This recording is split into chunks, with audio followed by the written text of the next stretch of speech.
Ooh, there's actually something in there. Well, good evening. I'm Rocca, and thank you all for coming out to this terrific presentation of this wonderful Amazon Prime series. I'm not being paid by Amazon, so believe me when I tell you that Amazon Prime is totally worth it. But the only downside to it really is that your friends will accuse you of wasting a lot of cardboard, because if you get like a tube of toothpaste in a box that shows up, just to avoid paying tax, it's not worth it. So if it ever says when you get to the bin, make sure you fill it to at least 80%. That's just my advice. Anyway, so this series is very timely, for better and for worse. It's wonderful that the series is capturing people's imaginations already. I had seen the pilot last year and I loved it. But of course, with events, for instance, transpiring at Fox News with Gretchen Carlson's suit and that election, obviously it's pretty timely.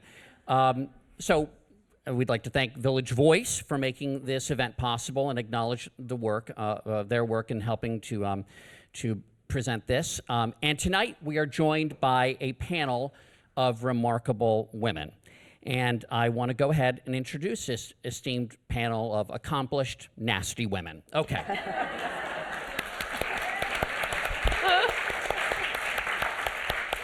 Jill Abramson is the former executive editor of the New York Times. She spent 17 years in top editorial positions at the Times, serving as Washington bureau chief and managing editor, before taking on the executive editor role. Before joining the Times, she spent 9 years as a deputy Washington bureau chief for the Wall Street Journal. Today, she is a senior lecturer at Harvard University. Cindi Leive is the editor-in-chief of Glamour magazine and Glamour.com, which together reach 1 out of every 8 American women. Under her leadership, Glamour has received a record number of national magazine awards, including the top honor, Magazine of the Year. She's also been a women's lifestyle contributor for NBC's Today Show, frequently discussing women's issues ranging from fashion to politics. Which hour of the Today Show? The little watched 1 p.m. hour is my specialty. I mean, that show's like longer than Nicholas Nickleby every day. My goodness. All right, anyway. Lynn Povich is the author of the book Good Girls Revolt. So that deserves an interruption applause thing, right? This, of course, inspired this TV series. She spent more than 40 years in the news business, beginning as secretary for the Paris bureau of Newsweek, quickly rising through the ranks to become a reporter in New York. In 1970, she was one of 46 women who sued the magazine for sex discrimination, a first for women in media. 5 years later, 5 years later, she was appointed the first female senior editor in Newsweek's history, and she is a full-throated supporter and defender of Donald Trump. The organizers of this event wanted us to make news, so I figured I'd just throw that out there. Page 6 will pick it up. She is not a full-throated defender and supporter of Donald Trump. Lynda Obst is the executive producer of Good Girls Revolt. She has worked at almost every major studio and produced more than 20 films and television shows. Her credits include films such as the Christopher Nolan-directed Interstellar, How to Lose a Guy in 10 Days. 10 Days or 10 Dates? Oh, either. Okay. Days. I can answer that. Days. Contact, Hope Floats, One Fine Day, Sleepless in Seattle, The Siege, The Fisher King, and Adventures in Babysitting. Her television credits include TV Land's Hot in Cleveland, Sci-Fi's Helix, and NBC's Emmy-nominated miniseries, The 60s. And I interviewed her for a piece about the death of the tearjerker and why it's harder to get a tearjerker made by a major studio. And it was a wonderful experience, and you should check it out on YouTube. And she's a fabulous interview. All right. So, I wanted to start by asking you, I work at CBS, and there was a woman, a wonderful producer there who has since left, but she told us all upon leaving, one of her first memories of working at CBS was in the early 60s, joining other women to picket in the cafeteria for the right to wear slacks, to not have to wear a skirt. I'm wondering if any of you, hopefully all of you, have a memory of something from early in your career that at the time was a condition or circumstance in the workplace that you maybe took for granted, but looking back at it now, young women and men, if you told them about it, would go, "You're kidding me. That's nuts." Well, at Newsweek, when we applied for a job, we were told, if you want to write, go someplace else. Women do not write at Newsweek. That's pretty clear. And how do you remember being told that? Totally, I do. And what was your first reaction? Did you think, well, that's just the way it is, or? I thought that's the way it is. I myself wasn't sure I wanted to be a writer, but I thought it was very odd that they were telling me that from the very get-go, don't even consider this. Okay. Jill, do you? I, early in my career, worked as a researcher in the election unit of NBC News. And the first time I was assigned to travel anywhere, I was called in by the male boss of the election unit and instructed not to speak to the male NBC News correspondent who was actually doing the on-air story. And at the time I thought it was because I was just this young woman researcher, but it turned out he was protecting me because the correspondent was a notorious skirt chaser. So that's actually why he told me not to talk to him under any circumstances. So at least there it was somewhat protective. Yes, but of course I only learned that like a couple of months after, and I thought I was too lowly to speak to the correspondent. Mm-hmm. Cindi, do you have any? I've been very lucky because I work almost completely with women, and so I probably have fewer of those kinds of experiences than I might otherwise, but this is slightly different, but was illuminating to me. Early in my career, I had what I think a lot of women have, this sort of self-doubt around going to ask for a raise or advocating for my byline on the stories that I wanted to write. And I always would be very nervous going into those conversations, and I would often start by saying, I don't know if this is a good time, but all those apologies that we now know are very, kind of classically female. And only when I actually became a manager myself and started overseeing men and women did I notice that none of the men did that and all of the women did that. So obviously that's not the same as coming up against, sexual harassment or something like that in the workplace, but I absolutely had internalized all of those dopey. Always sort of prefacing a question kind of in an apologetic way, or? I'm just asking, I just am wondering, anything with the word just in it, I was all over that. And essentially just asking for a raise or an assignment or whatever it was that I wanted. I was good about asking, but I would ask in a very sort of self-deprecating or deferential way, whereas the men would just say, hey, this is the work I've been doing, this is what I feel I'm entitled to.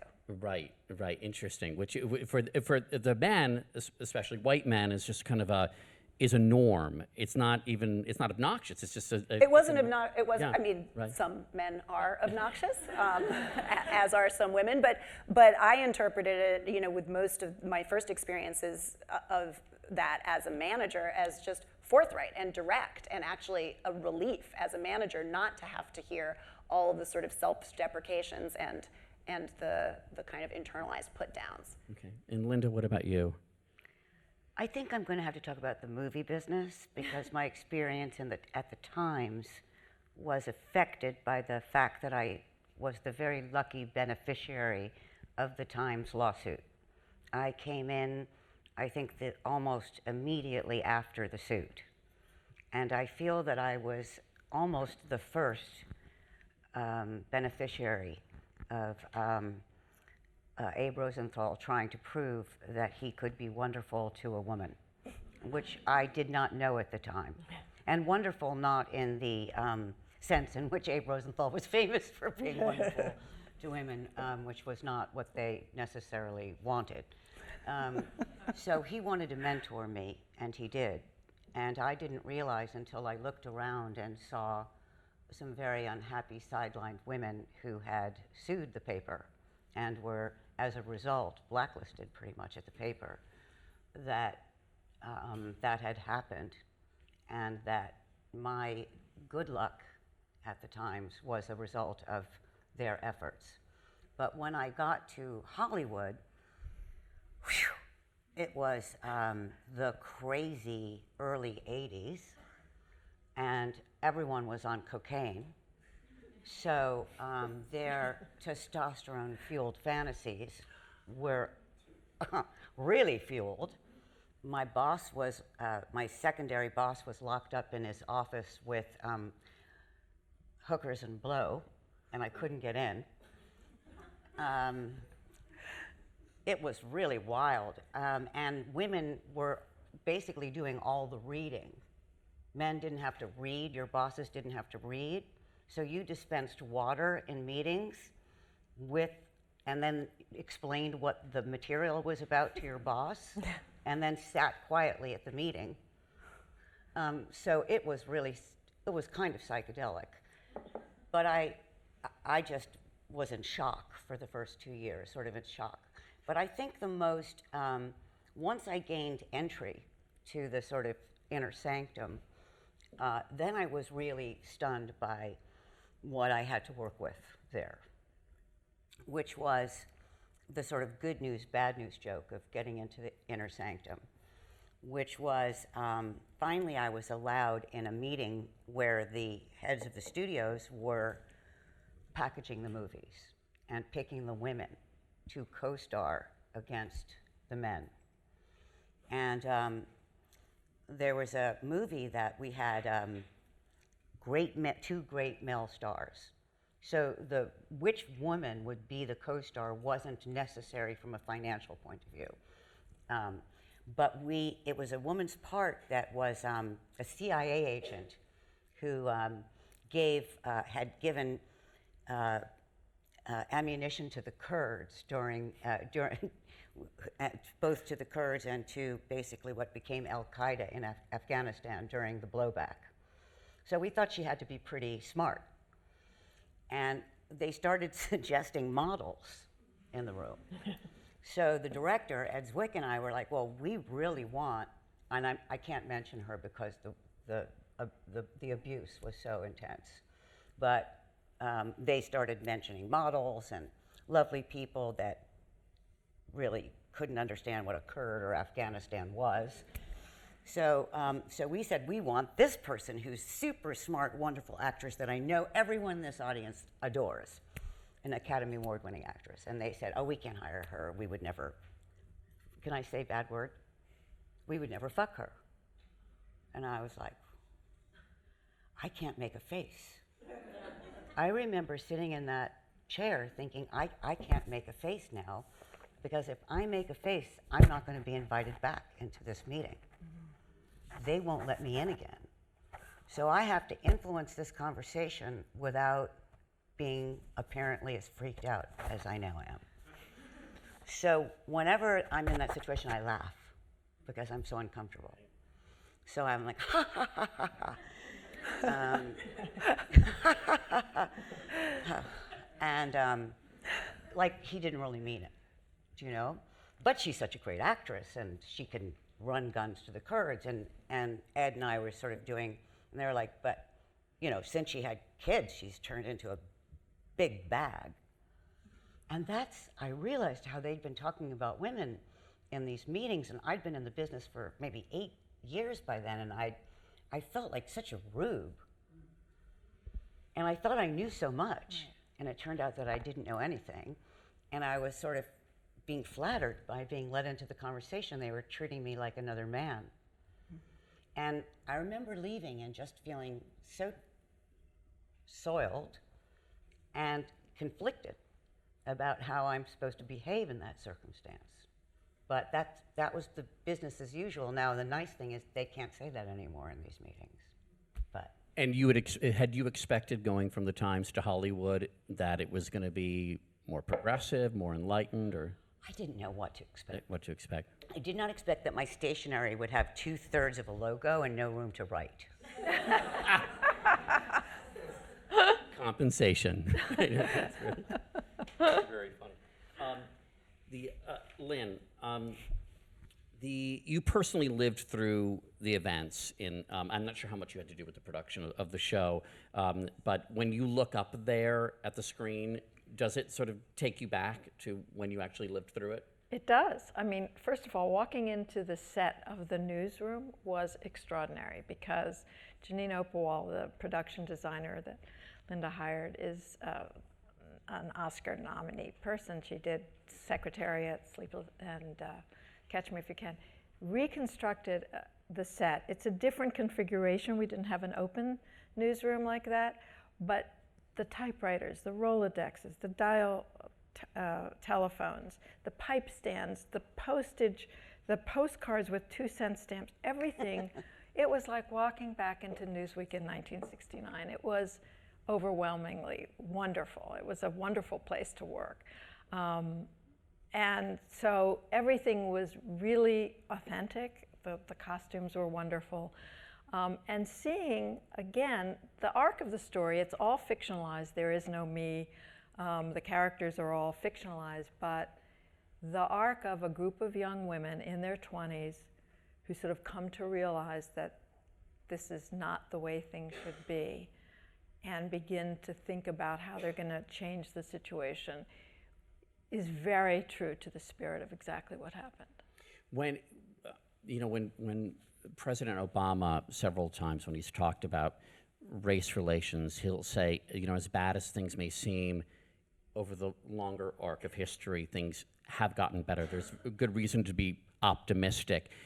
This is for the whole panel, do you feel that way about women in the workplace?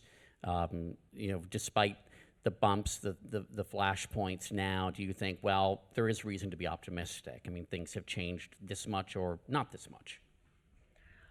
Well, I certainly think there's been enormous progress for women. I'm always amazed when I turn on television news and I see women reporting the war in Iraq. I mean, that is sort of, and there are a lot of women reporting on these wars, and there are women covering the president, not the first lady. There are women covering Wall Street. There are women editors. I mean, virtually in the campaign, the whole press corps, both TV and print, are mainly young women this time, which is very cool to see. And it was really... I mean, it was the boys on the bus forever. Right. Right. And now it's, the girls on the bus, totally. And you can see what a difference that makes if you even just look at the whole debate around treatment of women. Much of it did begin with Megyn Kelly's questioning of Donald Trump in that primary debate. That's right. Really, you hadn't heard those questions in debates, although certainly they were being asked by female reporters on the trail. Of course, we haven't had Donald Trump before. That is true.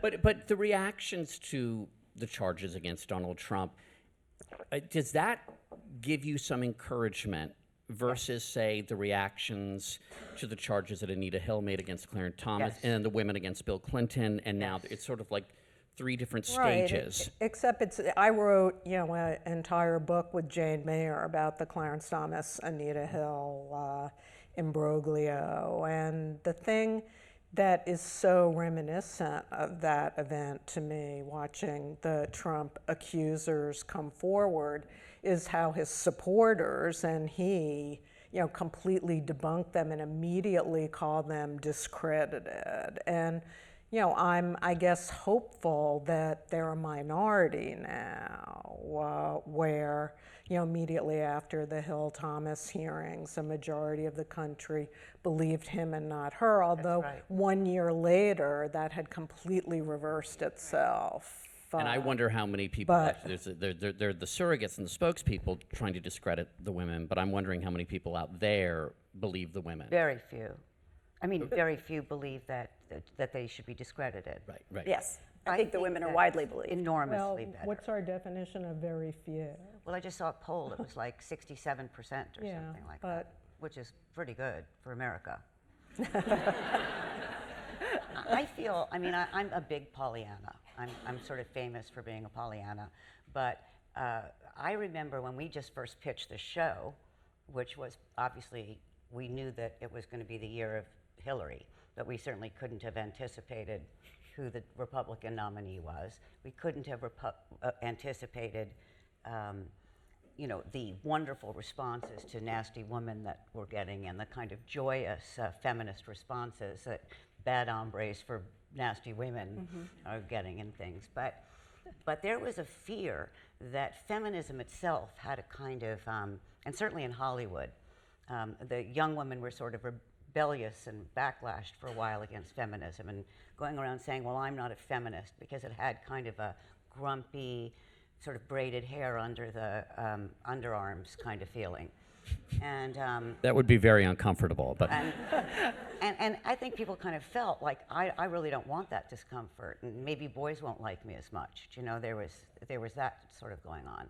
And that has changed so dramatically, at least in sort of our part of the, I think the millennials and the younger, the very younger generation, the 20-year-olds and the 30-year-olds, and the Katy Perrys who's done a 360, and all of the pop stars have affected, and this sort of Jennifer Lawrence, I'm only making $20 million a picture. It's just horrifying because my co-star was making $23 million a picture. It raised consciousness among the actresses that even though they don't understand how much they get paid and why, there was suddenly a sense in Hollywood. I mean, I hadn't been paid the same as my male peers for my entire career. I was so grateful to be working that it didn't occur to me. That wasn't part of feminism. Being allowed to do my job felt like feminism then. But now I feel that the men are extremely sort of equally competitive. You know, it's not the women competing against the women and the men competing against the men. They're equally competitive, but they're horrified, or they're equally horrified by these assault statements. And when a studio head job opens, it's just as likely as it's going to go to a woman, or there are a few women that's not really true. Forget it. There's a possibility it might go to a woman. There are a few women that are considered for these jobs, and there are careers to be made co-equally. So I think it's just much better. I guess, although, you know, to be completely frank, you know, if you look at the top jobs, actually, you know, there have been various studies, including a very good one by the Neiman Foundation about 2 years ago, that show, in terms of sheer numbers of women who are the equivalent of executive editor at major magazines, you know, Cindi accepted, but you know, at newspapers, and look at broadcasts. Like, it wasn't that long ago that we had Diane Sawyer and Katie Couric and Christiane Amanpour, and like, it's gone back to we have Jane all Pauley. Guys, huh? Well, we have Jane right. Pauley Sunday morning, just plugging 9 but a.m. every Sunday. But that's new, and you know, it's a different set of problems, especially because the top of the pyramid is still, it's great that there are all these younger women, especially covering the election, but if you look at the decision makers, the people at the very top, it's still bad. Okay, so why is that? Because so what Cindi was I don't saying, want it to be all rose-colored. No, I know, but why do you think but. that is? Because you broke a glass ceiling that was 160 Right. years in the making. So, and Cindi was saying earlier, you know, talking about how early on she had been conditioned a certain way. What do you think is the reason why there's been such slow progress in women in top editor positions? Well, there was a very interesting story in The Atlantic that Peter Beinart wrote, which is talking about how women, once they are in positions of power, and they do well, because they mostly are very talented women who get there, they're very highly respected. But when they're seeking a position or running for an office, that's when the prejudice against them. Well, they're very, don't like the to likability. They It don't- appears to Yes. be ambitious. But they don't like to see ambitious Yeah. women. Right. It's the ambition problem. There was a great, I don't know if anybody heard, Samantha Power, the ambassador to the United Nations, gave a great speech the other night at the UN Foundation, and she was talking about the recent search for a UN Secretary General, and there were a number of women in the race, and ultimately it went to a man who Ambassador Power was saying she considers very qualified and is a supporter of. But she was talking about how early in the race, when she would talk with some of her female peers from other countries, they would talk about this phenomenon of men saying, well, we'd be happy to consider a woman as Secretary General as long as she's competent. And you know, they started saying, how could it happen that there could, like, where are all these incompetent women who have somehow gotten Binders of through incompetent women. the decades Yeah. The decades It's the of same public kind service. of horrible cliche as articulate blacks. Right. You know, it's exactly Right. the So she could be a secretary. Secretary General is a little much. Right, maybe the general secretary.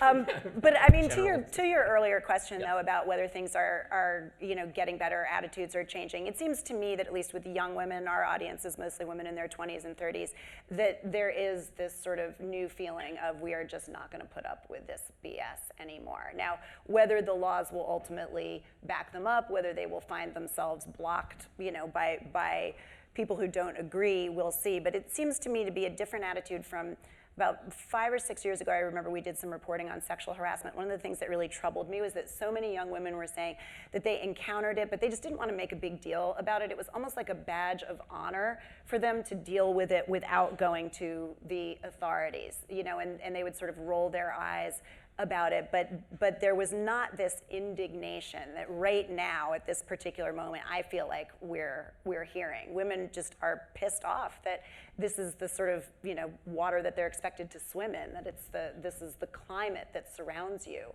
when you're a woman at work. The most interesting woman in power that I ever met, and I think it's a repeatable kind of set of characteristics that she has, is Sherry Lansing.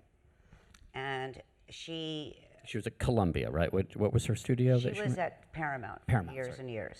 When she was younger, she was at Columbia. Okay. And she has this ability to get people to do what she needs them to do in consensus by having them think that it's their idea.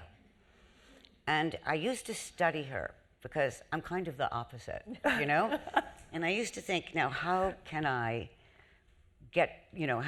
not have people think that how? it's my idea? Tell us, right? how? Well, I'll tell you how, because I actually wrote about it because I was so fascinated by her. And she's totally makes men comfortable, as women and men equally comfortable around her. And I think that's this very interesting thing of how blatantly ambitious people, women in particular, men not at all, but women have a very hard time in that middle high section to get to the very top. And Sherry's now on the Board of Regents, and she could run for governor without a doubt and win. And what she does is, I'm just going to give the example of a preview, because the preview is the most contentious, flammable situation in all of the movie business, and the moment where the movie's really formed. Because the director doesn't want to hear any criticism, most of all. Nobody wants to hear anybody else's opinion, and they all know exactly what's wrong. And it's the studio head who has to ultimately gather all of these opinions and then make the decision about what to do without imposing her will. So everybody's just seen the movie. She knows just what she wants to do. But she has to now hear everybody, the director being the person who has to execute it, right? So rather than do what I do, which is to tell everybody what I think right away, right? Which is the worst thing that you can do, and I try not to do it anymore. She listens to every single person before she says a word, which takes a tremendous amount of patience, right? Without any interrupting or giving her opinion when she hears a single opinion. She hears every person out, particularly the most vulnerable, the director, the producer, right? And then she picks one or two things that she agrees with in each person's exegesis, right? The thing that's most like what she was going to say, as it turns out. You later realize, right? Or a great idea that she hadn't thought of. And after everyone's over, she's assembled everybody's best thoughts into what she was already going to say. But then she says it essentially in their language. So by the time she presents her point of view, it is a consensus. Now, do you think she has to do that because she's a woman? No. Okay. I think that anyone who does it that way creates less conflict. But that a great way of women leadership is to not do it through tremendous conflict, because it's harder to fight with your mother than it is to fight with it's more emotional somehow. Right. And they are more I don't know, somehow it's easier for a man to just tell you what to do and people to take it. I don't know why. Or maybe if everyone did it that way, I think if everyone did it that way, it would also work, because everyone knows in the end what she says is going to go. But somehow having been brought into it makes the director enthusiastic about making those changes, as opposed to doing them because the studio head's telling them to do it, because he has to. There's a desire to lead from behind, or an ability to lead from behind when she's really leading, Well, right? that's Obama's Yes. mantra, to lead from behind. And I think that if a woman can be as ambitious as she is and show the ability to do that simultaneously, I'm so describing something I'm trying to learn, by the way. But it's at the same time, it's easy to hear that story and be a little frustrated that maybe a man in that position, I mean, great, that sounds like a fantastic leadership style, and if I were the director in that room, I'd be really happy, but maybe a man in her position wouldn't have had to spend all that time and might have been able to just lay down his opinion in a more forthright way. Not saying that's better or worse, but it does frequently seem that there is this burden put on women to establish consensus and be likable in a way that is not always demanded That's of Barbara's favorite famous thing, right? A man is called a leader and a woman is called a bitch, and on and on and on, right? A man, when he's, it's just, right. And in but I politics, think we're not in an egalitarian society yet, so we have to. right. So we should just accept that. And But Well, is you have to that, incorporate do you think how, if Hillary Clinton is elected, she has to comport? Well, didn't that what she did in the Senate? It made her so effective. but there aren't enough hours in the day for her to know, hear it's- everybody out around that table. I was gonna say. Senators aren't executives. I think. I mean, it's sort of a little Obama, right? Yeah. Jill, did you feel when you were executive editor at the Times, did you feel that you had to take certain approaches or couch things in a certain way because of your gender, or perhaps it was impossible for you to even realize that? I didn't do it. Me either, by the way. Me either.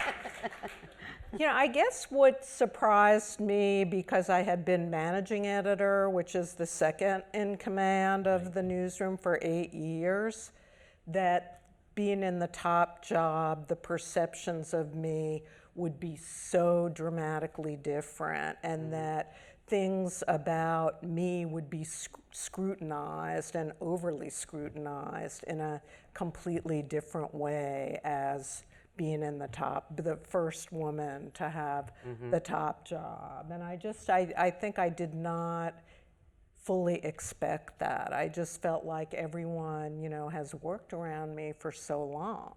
But that was more from the outside. Did it bleed into the inside? Oh, no, it was the inside. I'm talking about the inside. And yeah, when I became executive editor, what was very meaningful to me was the reaction of other women in the newsroom. And certainly I was very conscious of totally standing on the shoulders of the women who filed these lawsuits and who came before me. There's a woman who Lynn wrote a bit about in the great book that the series is based on, named Betsy Wade, who was the Times person involved. Yeah. Well, Betsy, after the lawsuit was settled by the Times, she was consigned to graveyard shift. Right. She had little kids. She had to work at night forever and never really had a good job, although she is, great, very talented copy editor and gifted editor. Right. And she was the first person, when I became managing editor, who came to me and expressed her joy in seeing, the first woman to have that job. And her support, meant and continues to mean the world to me. That there weren't, certainly on the news side of the Times, it wasn't like there were a lot of other women. There weren't any other women who came before me, either as Washington bureau chief, managing editor, executive editor. So these other older women who had really seen, much tougher times than I ever did, carried the biggest part of the burden and load of, crashing through, what was, a lead ceiling, not a glass ceiling. Right. But even though these steps were incremental, and they were all firsts, but it was the final one to executive editor that made people go like, and suddenly scrutinize you in a different way. Yeah, it's like president. I think But that's why we people gave me these like fabulous gifts, including a piece. So there was at the Times, and Lynda, maybe you will remember this. There was something called the Blue Wall, which was this wall where Abe Rosenthal and all of the men, the top male editors, sat. They were the only ones with private offices. So it was a big blue wall, and a woman in the newsroom who had just worked at the Times forever. I'd never seen the blue wall. She gave me a piece of it, like the Berlin Wall, and I still have it on my desk at Harvard. I love it. She saved it all that time and waited for a woman to give it to me. That's so I think it's why we need more women running things, is so people can see there are all kinds of women's styles, that we don't all just try to be one kind, whether it's a consensus person or collegial person, or a top-down person. I mean, or a nasty one. Or a nasty woman. I mean, we just need, and it's going to be very interesting if Hillary Clinton wins to see her style as a president, because no one has ever seen that before, and we just need a lot more women. I mean, it was interesting to see Carly Fiorina. It's interesting to see the women who have tried to run and their different styles, and I just think the more we can normalize, the fact that women are a range of personalities, a range of talents, a range of strengths and flaws, the better it will be. It's funny because Sherry had to have a bad guy, right? So there was always this famous thing that she had her killer, right? She had her person who would say the bad news. So And Sherry, is that usually a guy? Guy. So she could only give the good news, and the deputy would only give the bad news. And I think she had it really figured out for the era of how she could survive in some way. And, when you're a nasty woman, you have to take the slings and arrows, and that's just all the hell. That's what it is. And if you love your work enough and you get old enough, you just finally slings and arrows, Very interested Bring in it seeing on. what all these younger women are going to be like, because I think they're pretty tough and pretty, well, They are, but again, I feel like I've been cast in this role of skunk at the garden That's party. great. I like that. But, You're doing it well. So go ahead. I do it well, thank you, Mel.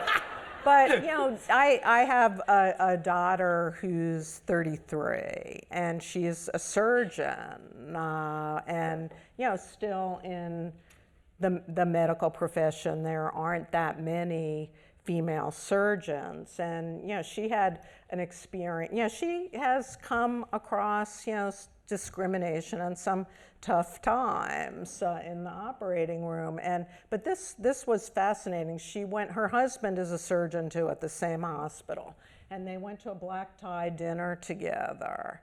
And all of the other older male surgeons came up to them and they said hello to her. Hello, Rob, her husband. And Cornelia, my daughter, had worked in the operating room. She had operated with some of these men, and they didn't recognize her. They literally did not recognize. They So it literally wasn't did not recognize malicious, but her. like- Now, are these older Yeah, older they're men? older. Yeah. And most of the the lead surgeons are pretty old. Yeah. I mean, a part of my optimism comes from, although I like hanging with a skunk at the garden party, part of my optimism comes from seeing what young men are demanding now. I mean, a lot of these guys were raised by working moms. Right. They're the first generation really to be. A lot of them heard their moms coming home and talking about these kinds of things at at the dinner table, and I think that's bred, probably a stronger streak of feminism than might have existed in men, 10 or 20 years ago. And, I'd like to think that they'd be that much less likely to, not realize that they had met your daughter before. Right. They seem to be advocating for a lot of change here. And when you think about the possibility of a Hillary Clinton presidency, based on all that you're saying here, are you thinking, ooh, get set, it's not going to be as easy as you think it might be, or? Who thinks it's going to be easy? Yeah. No, it's really tough. I mean, it's going to be incredibly difficult for a million reasons other than gender right now. Yeah. Right. Yeah.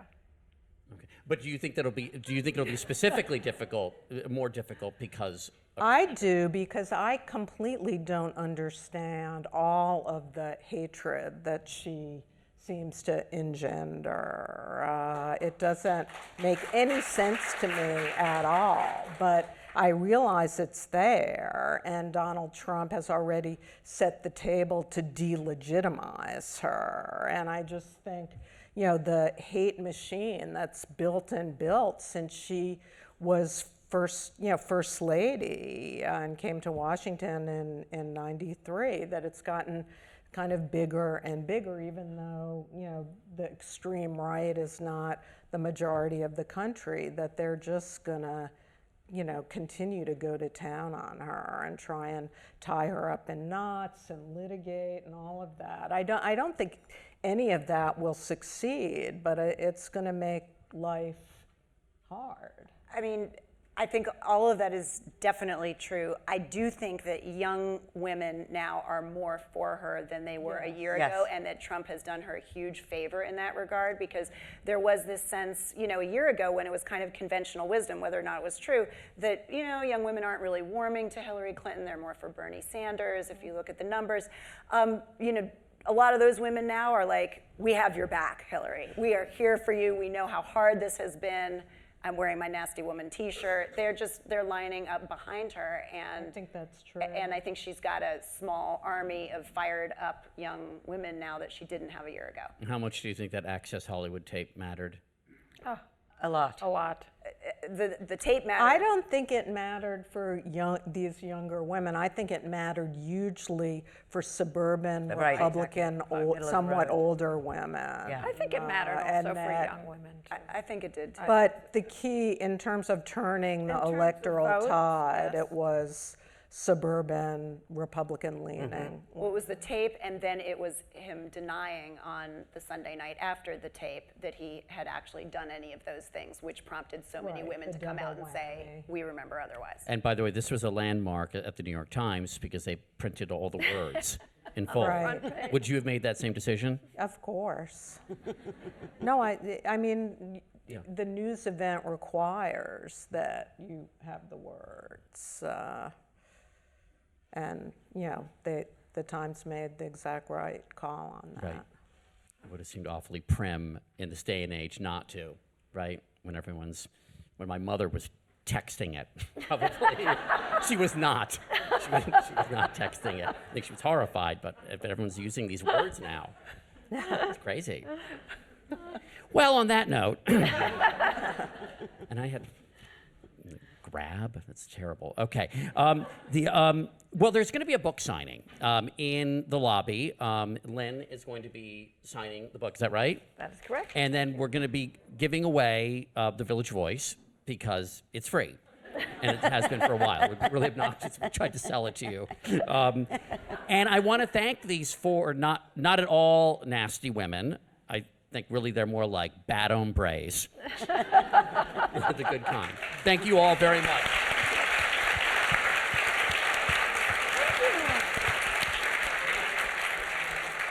Thanks, Mo. Here we go.